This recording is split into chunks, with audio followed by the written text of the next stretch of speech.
Good morning. This is Bill from Auto Europe and Naples on well, unfortunately, it's starting to get muggy again. We don't have a very crisp Florida morning here. Friday is, it's bearable now, but you can just tell it's going to be hot as balls later on, which is an absolute shame. Summer is impending. We've got the coronavirus sweeping the country, so all the signs point to negativity. With a few exceptions, I only have one bird, and he's far away. He tried to stay over here. You can see him there keeping an eye on me, thinking I might not see him, but I do, and hopefully he won't call on his friends to come and make an attack, peck my eyes out, go into my innards, whatever it is birds do when they're left to their own devices. But we'll keep an eye on him. And I can say that I have what is almost inarguably one of maybe the most beautiful car that was ever built. This is a Jaguar E-Type, also known as the XKE. That was brought about in America because of the nomenclature made more sense to Americans, but was originally designed as the Jaguar E-Type. And it was designed by a team of guys. It was one of those moments in history where the right group of guys came together at the right time to build an incredible machine. It also happened with the Corvette, but maybe none so special as the Jaguar E-Type. When it came out back in, they started showing it in the 60s, the late 50s, 59, 60, release in 61. Enzo Ferrari called it the most beautiful car that he had ever seen, which is, of course, quite a compliment from a guy like Enzo Ferrari. And in fact, if imitation is the sincerest form of flattery, one could argue that the Ferrari 250 GTO and later the 250 GT borrowed a little bit from the looks of the E-Type, and that is certainly a hats off to the English designers.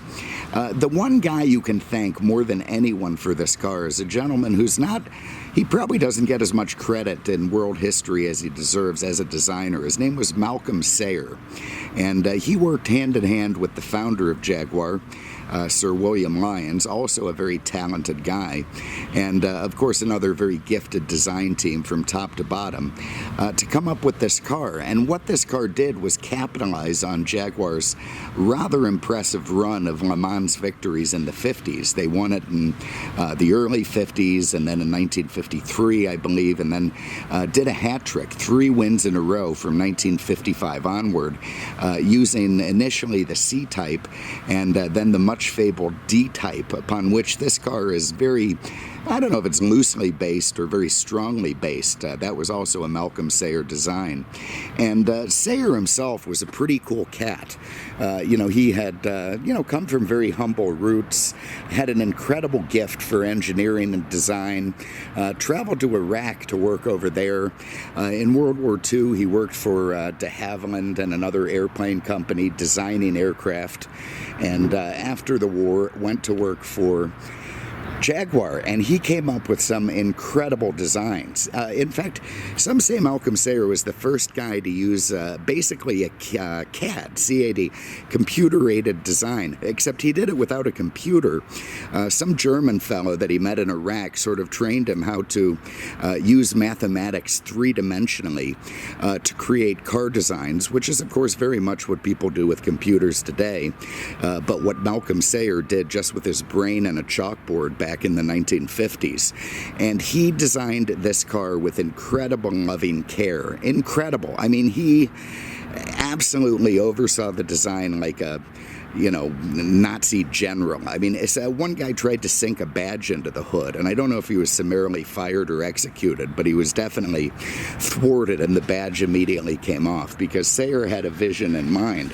And despite having no wind tunnel at all, this car was incredibly slippery.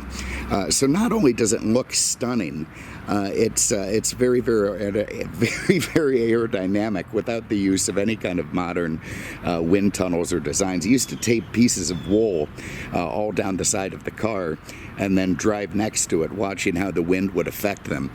Very, very crafty guy indeed. But anyway, he took a lot of the racing heritage and design from the D-Type and implanted it in this car. It used a monocoque, which we got a phone call lately. Somebody asked me what the hell that was, or at least asked Marty. Basically a unibody design. So, there's no ladder frame front to back. The rear of this car is basically a tub. It's all the frame and body in itself. And then there's a front subframe bolted to it, which holds the engine and the front body work. And as such, it made the car very, very light. And that was a big part of the D-Type success in racing, was it was light. And even though this car is actually quite long, a very, very long car indeed, it's actually quite narrow. In fact, not much wider than, like a TR5 or so. I want to say 5.5 feet or some very, very small number. And when this thing came out, when it first went on display at the Geneva Auto Show and then later the New York Auto Show, it was an instant sensation. People went bananas. They started trying to throw checks at anyone at Jaguar who would take one to reserve a car for them. And it became one of the most desirable and sought-after cars almost from the very beginning. In fact, very much from the very beginning. Just an absolutely gorgeous car to look at. There were 3 series to these Jaguar E-Types. There was the Series 1, not called that when it came out, but of course called that retroactively.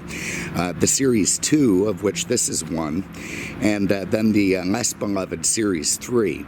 And in that run, you sort of have a declining joy of the people who admire these things. There's debates. It's like, what's the best Rolling Stones album? Well, you could debate it, and people are going to tell you which series of Jaguar they like the best, but to some extent it's pretty inarguable. The Series 1, probably the second, the Series 1.5, I believe they called it, where it went to the bigger motor, better transmission, probably the most desirable in terms of, fit, finish, and style. But the Series 2 is probably the most drivable and usable in terms of being a very modern car, despite being from the 1960s. In fact, this is a collector car that in very rare form that you could actually drive today with a great relative degree of comfort. Look at the lines of this thing. I mean, it's absolutely stunning. The length of that front end, this lovely swooping tail, this one has the wraparound rear bumper, the beautiful wire wheels, and of course the technology that this car presented was a game changer in the world of high-performance cars.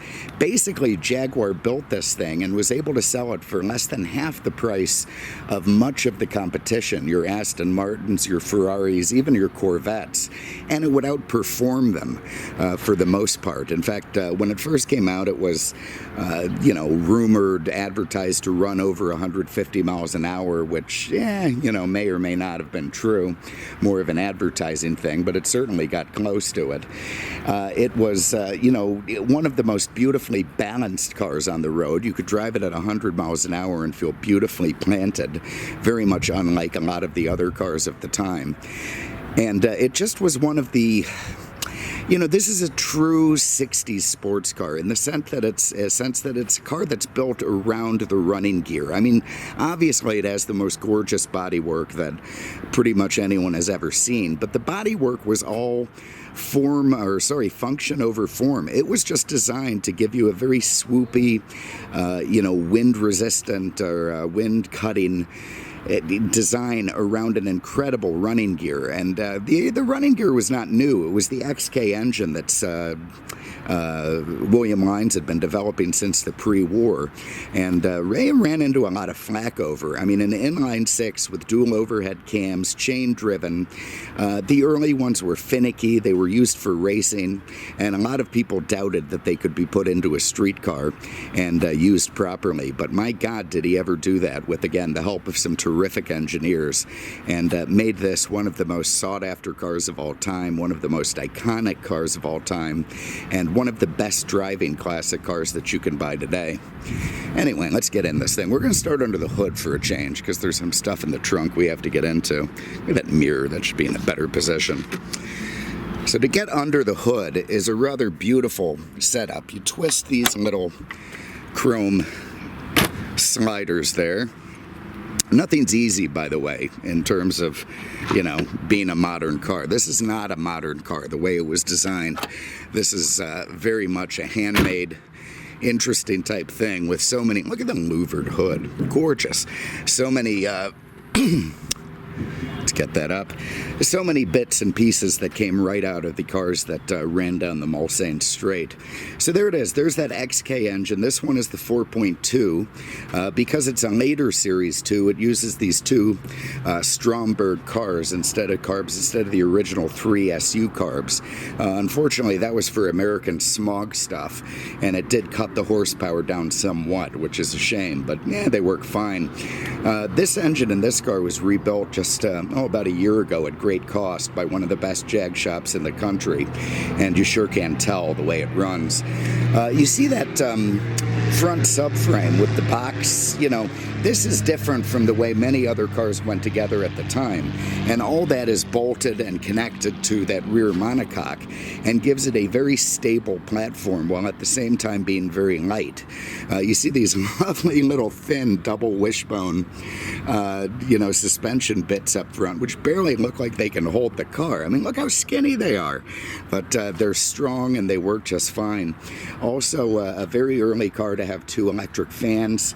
That was a response to a lot of complaints about the Series 1 car overheating, and it did solve the problem. These cars can be run even on pretty hot days without getting too hot. You can see the way that hood is with all the intermeshed panels riveted together like something out of an aircraft, and certainly something out of a race car. Absolutely gorgeous, and just lovely to look at. This car is a one-owner piece. It was owned by the same guy since new. He bought it through the military, buy a car and bring it home program. We have the whole story of it. We have all the documentation. Absolutely miraculous the way this guy kept everything. At some stage it had that gas shock kit put in. I don't believe that's a standard piece. I think they used to use a chain there or some such. That is a much nicer system that makes the hood easier to use and a very correct upgrade. Anyway, you can see the twin cam. You can see these big acorn nuts and bolts, the knurled aluminum oil cap. This thing was made to aircraft standards by guys who worked in the aircraft companies and really put cars together for longevity on the racetrack, and it just shows in every detail. Absolutely beautiful. Let's get that back down. Nice that one guy can do it. I think that's the help of that hood shock. So then we get back in, push and twist, and that's going to secure our hood. Oh, that beautiful wraparound windshield, very low, very sleek. Just gorgeous, gorgeous car to look at. Twist that down. I'm going to reach behind here. There's a little pull handle, and that will eventually let us get the trunk open if I can find it. There it is. Okay, now this is all very neat stuff. So first of all, this is the original trunk in great shape, the original cardboard inserts, the original vinyl put down here. You have photos of it, but it's a pain in the ass to do one-handed. You can lift up this vinyl thing, pull back a panel, and you've got a full-size wire wheel underneath it. The trunk is very, very shallow. They actually had to design luggage to make this work that was angled so you could take it on a weekend trip, but design it they did. But anyway, if you look into some of the receipts here, here's $6,000 he spent at RPM. Again, a great shop, and I'm losing it because of the angle. And there's $16,000 he spent, all within the last year, to rebuild the motor, rebuild the injection, the carbs and intake, and to make it just a fantastic driver. More interesting than that, here's of course the story the guy tells of how he got it. And then from beginning to importation, he kept every document. Nemeth was the company that imported it for him. This all began in 5/20 of 70, but he didn't get the car until much, much later. Jaguar took a very long time to put this car together for him. And you could almost call it like a Series 2.25 or something. Of course, in 71, Jaguar went from the 6 to the 12, and 6s were made only in the very beginning. This one had 12-cylinder brakes they put on, even with the 6-cylinder. So it's just kind of some of that neat handmade stuff you get from a company that makes changes on the fly. Anyway, more stuff from Nemeth. There's receipts for payment. There's more documents about the importation. More communications. Still more communications. More payment. This is kind of neat. It talks about how the delay happened over the dock strike, so you've got a little bit of history, but they do finally give you the VIN and the engine number and the car that's being made and sent. One thing that's interesting is this is a 1R14460 VIN, but the actual VIN it ended up with was a 2R, which denotes that it was at the very tail end of the Series 2. Here's a letter from England, Jaguar Coventry Sales Limited, telling him that the thing is getting shipped. It's going to be on the Atlantic Saga, heading to New York. And again, it's just awesome and incredible to see all of these original importation documents intermingled with the guy's service records. He told me that he planned on keeping the car for just a couple of years before selling it, and ended up keeping it for 50 years instead. I'm going to pause the video for a second. Okay, secretly, I already did this earlier. I'm just going to pause it and insert the thing I did this morning where I put the top up so you can have a look at it. Then we'll get it back down and go for a spin. With the sun coming out, we better hurry. Okay, here it is with the soft top up and in place. Definitely not a one-handed job. It takes 3 rather vintage-looking chrome latches. They look even more vintage than 1971. You can see this original top is in great shape. Very, very proper. Fits very nicely. The plastic back windows in good shape. And the nice, chrome bits and trim around it. Looks very, very good for the original. All very clean and proper. But, of course, we're going to get that back down and go for a spin, because that is certainly the most proper way to enjoy a E-Type Roadster. So let me get that back down and off we'll go. Okay, top back down. There you can see, because this is a Series 2, you get the wider mouth at the front. That was made to help with the cooling. You get the headlights now devoid of the glass covers, which a lot of people said those covers were beautiful, and they were, but they did diminish the efficiency of the headlights. You also get those bigger marker lamps on the front and side. In the back, instead of what some people love them, but I thought they were kind of a weird little taillight up top. It now does have a bigger assembly beneath, overneath, I'm not sure that's a word, over the top of that rather beautiful dual exhaust coming from the back.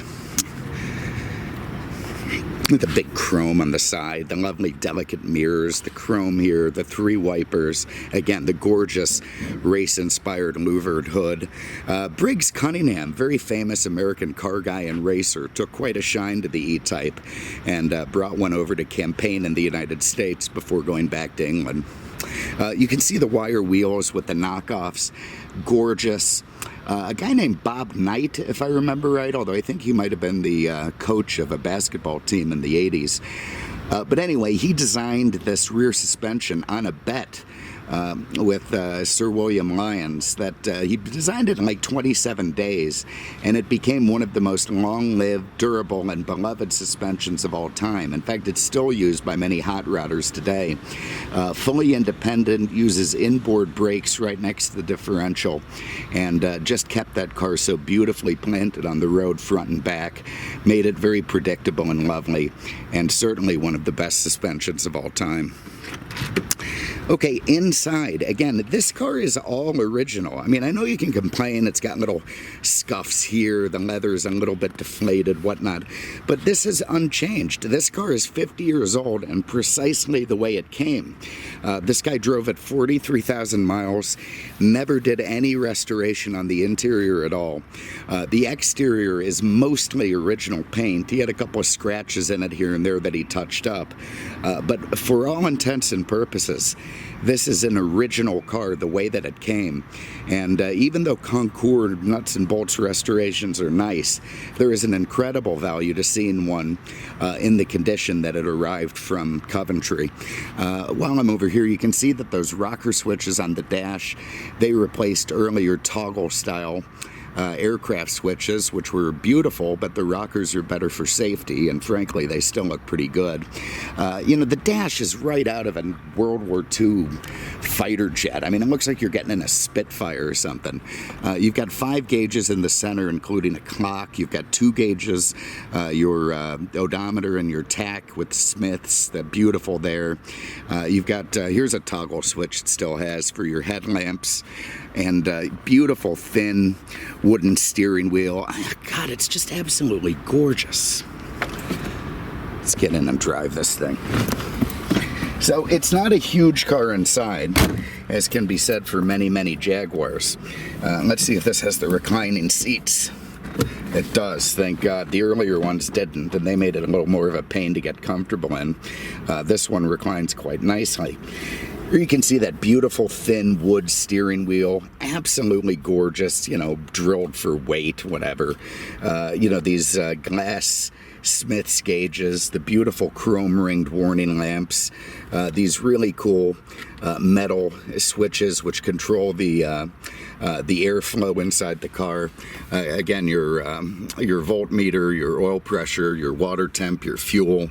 Here's your hazards, your map lights, your panel lights, your headlights, side lights, washer, fan, all of that stuff. Very cool. And here's your choke, which we're going to give ourselves a little of.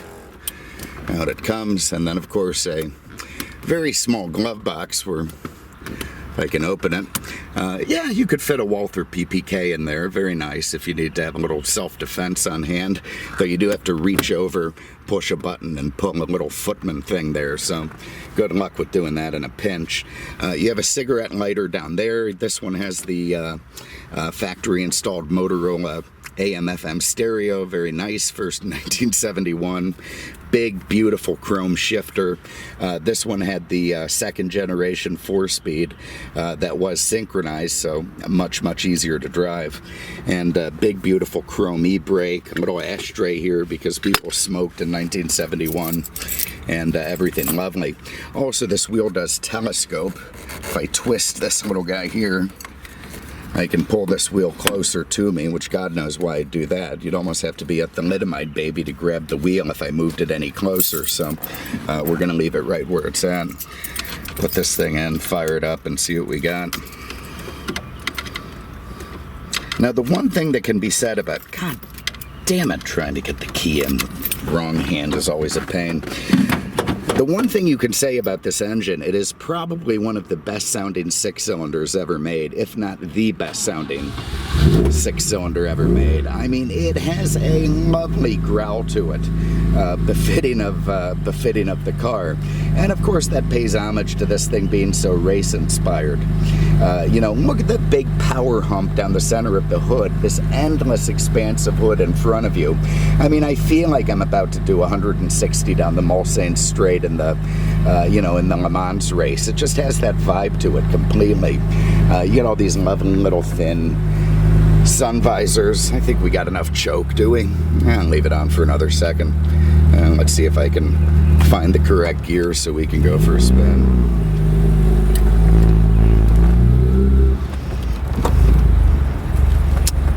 With that fresh rebuild, this car really has become a fantastic runner. You could just feel this thing's ready to take a trip across the country if you wanted to. But you also feel this. You feel that it's a machine. You know, unlike machines of the modern vintage where everything is sort of computer controlled and no problems at all. This car you have to actively participate in driving in. You've got to feather the throttle sometimes. You've got to massage the steering wheel. You've got to massage the brakes.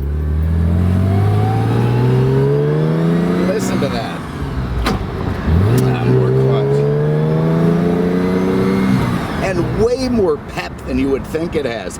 And of course the whirring cacophony of mechanical parts, those twin overhead cams. You can hear the chains driving them. You can hear the suction from the carburetors. This is a machine. A machine that I can barely get into gear with the wrong hand. And to drive one around, you know, you basically have, I mean, it's different from if you're in a Ferrari where you get looks from people. They want to look at it, they see it, but they don't want you to see them looking at it because, you know, they don't want to give you that satisfaction. Nobody expects to see an E-Type going down the road, and when they do, and when they're confronted with what is, again, almost inarguably the most beautiful car of all time, they're not sure how to continue. I mean, they might have to pull over and ponder things for a little bit. They might start swerving around as they try to get a picture and look at you. You know, this car has an impact just unlike maybe any other car that's ever been made. It is so gorgeous to look at. The design is almost like one of those sculptures the Greeks came up with, where you chip away at all the stuff that isn't an E-Type and you end up with it. It feels like a design that just should have been with us since the beginning of time. Oh man, is that nice.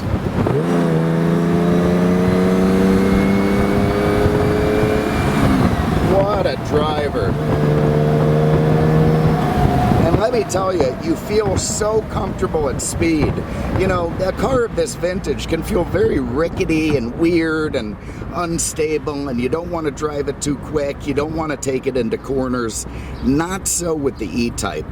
I mean, it feels, in a very modern sense, ready to take on any road that you want to throw at it at any speed you're interested in driving it.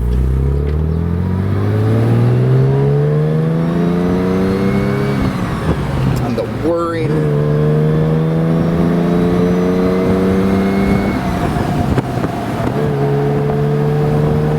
Absolutely incredible. I feel like I could continue on up to 120, 130 miles an hour and feel just as comfortable as I would in any kind of modern car. And that is an incredible achievement for a machine that was designed in the late 50s, and then this one that was built in the 70s. Absolutely incredible achievement. So hats off to your Sir William Lyons, your Malcolm Sayers, and all the other guys who collaborated to make this one of the most incredible cars of all time.